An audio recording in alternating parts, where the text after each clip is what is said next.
Echo. L'aventure d'Echo, partie 4. Dans les bois. Au bout de quelques semaines passées chez Daniel, le lien entre l'homme et le chiot était déjà solide. Les séances d'entraînement étaient devenues des rituels quotidiens, et Echo prouvait chaque jour sa vivacité et son envie d'apprendre. Pourtant, Daniel savait que la vraie épreuve d'un chien ne résidait pas seulement dans des exercices répétés dans la cour, mais dans l'imprévisible du monde extérieur. Un après-midi doux, Daniel attacha un petit harnais autour du corps trapu d'Echo et fixa une laisse solide. Le chiot inclina la tête, intrigué, la queue battant d'excitation. Quelque chose de nouveau l'attendait. « Viens, mon garçon !» dit Daniel en tapotant sa jambe. « Allons voir la forêt. » Le sentier derrière la maison serpentait entre de grands pins qui soupiraient doucement sous le vent. Pour Echo, chaque pas était une explosion de sons et d'odeurs. Son museau frôlait le sol, ses oreilles tressaillaient au moindre piaillement d'oiseaux, et ses yeux passaient sans cesse d'un détail à l'autre.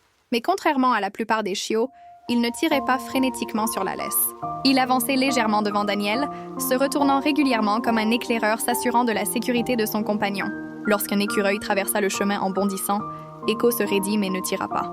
Un simple grondement grave vibra dans sa gorge, signe qu'il avait remarqué l'étranger mais qu'il gardait son calme. Daniel resta impressionné. « Tu es plus malin que bien des chiens adultes que j'ai connus. » Plus loin, ils atteignirent un petit ruisseau.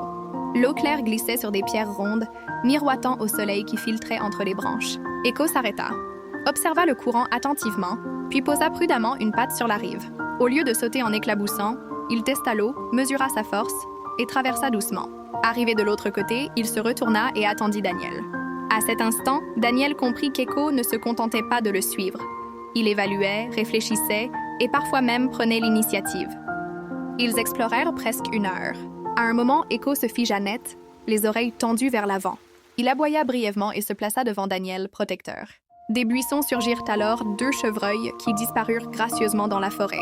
Daniel s'accroupit et caressa la tête du chiot. « Tu as déjà les instincts d'un vieux chien de chasse, Echo. Pas mal pour un si jeune compagnon. » Le retour fut plus paisible.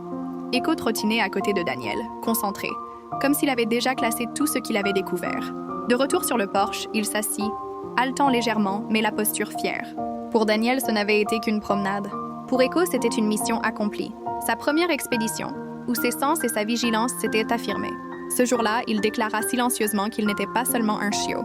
Il devenait un protecteur en devenir, et le monde au-delà de la clôture l'attendait. S'il vous plaît, partagez, abonnez. Pour les restes...